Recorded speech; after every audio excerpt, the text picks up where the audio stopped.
This is Ricardo with smartcloudcomputing.net. Make sure to check out the description below to view the video index and useful links. Today I will demonstrate how to set up a serverless maintenance page, and we're going to accomplish this by using an S3 bucket and modifying a Route 53 DNS record. You can use the maintenance webpage if you have an unexpected outage, if you're experiencing a DDoS attack, or if your application is undergoing maintenance. It is important to keep your users and customers informed, and you don't want them to see this message: this site can't be reached. And you can bring the maintenance webpage within seconds, and the setup takes less than 10 minutes. So it's a pretty good, easy setup. Now it's time to show you how to set up your S3 bucket and Route 53 DNS record to point to a maintenance web page. And what you do is you go to your S3 bucket. You can search for the service here. As you can see, I'm already there. Now you create a new bucket, and keep in mind, and this is very important, you need to specify the name of the bucket with the same name that your DNS record will have to point to that maintenance web page. So in this case, I will be naming my bucket www.paloaltofirewalls.net. So create the bucket, rename it. I want it in the Virginia region. Scroll down. You want to uncheck this, and so you can allow public access to your S3 bucket and your files. Check this off, acknowledging that the current settings might result in the bucket and the objects being public, and that's okay. Scroll down. You don't need encryption, you don't really need tags, and then you click on create bucket.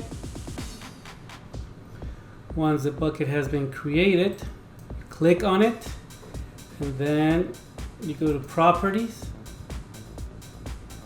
You go all the way down, scroll all the way down, and you see static web hosting right here. So you click on edit, click on enable, and then you need to specify the web page or the file name that will be showing as your default web page. In this case, I'm going to name it main.html, and then just scroll down, click on save changes. Now you need to go to permissions, and then you need to specify a bucket policy. So this will allow the public access to your objects. So I already have the JSON code copied, so I'm going to click edit, paste the code, and this is the only value that you need to replace right here. So this is the bucket name. You need to replace this with your bucket name. Then you scroll down, click on save changes. Now it's time to upload the files. Go to objects, click on upload, add files. I'm going to select all the files that I have here. Okay, scroll down. You click on additional upload options. You need to specify a standard access. You don't need encryption, and this is very important to make it public so anyone can open that HTML file. Click on read. Then you need to check this off. I understand the effects of these changes on the specified objects, so you're making them public. Then you scroll all the way down, Click on upload. You're uploading and your files are there. Now to verify that your website is up using the static website feature on the S3 bucket, click on properties, you scroll all the way down, and there you have it right here. So I'm going to click that, and you will see that my web page, maintenance web page, is showing. Now what we have to do is change the DNS record to point to the S3 bucket. But before we do that, I'm going to show you what the current DNS record points to. So you open a command prompt window, ns lookup, the domain name you want to resolve.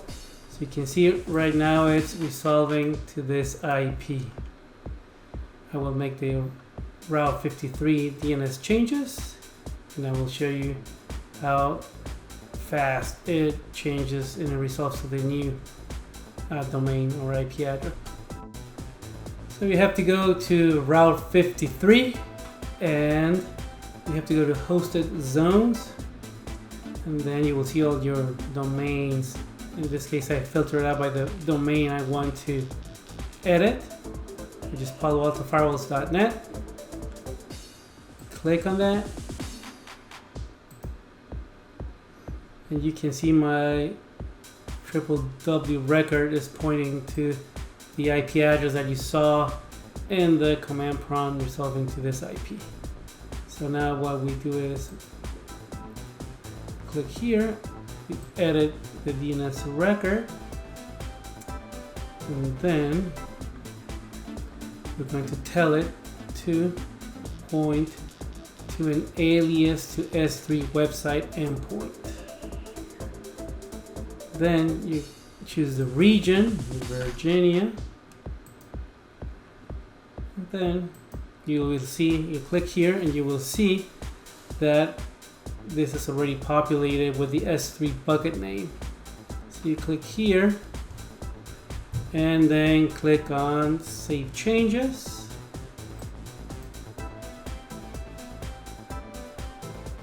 Now we'll check on NS lookup if it's resolving to the new name. As you can see here, I'm checking the NS lookup and now it's resolving to this new IP address, which is the S3 bucket. What I suggest doing once the DNS record has been changed is open another browser. It could be Edge or Internet Explorer. In this case, I opened Edge, and now you will see that my www record is pointing to the maintenance web page. If you use Route 53, the change takes less than a second to propagate to the internet. If you use Ultra DNS and Cloudflare, those are fast DNS services, it'll resolve quickly as well. And that is all. Now, if you want to get fancier, you can send your customers or internal customers or other teammates to a status web page where they can learn and see the progress on each of the components. As you can see here, I have scheduled a maintenance window. The user will be able to see this, but in this case, it's not public. They have to be signed into the Atlassian status page application. We'll leave the description below. So here I am telling the user that we're under maintenance, and we can specify here the progress as we are moving along the maintenance. You do not edit the progress here, you have to go to the application itself, but this is what the user is going to see. So it's very helpful to have a progress bar for the users. Hey, before you go, make sure you subscribe for more great tutorials. You can also click the thumbnail to watch another video from this channel. And one more thing, don't forget to check out the description below. This is Ricardo with smartcloudcomputing.net. See you on the next video.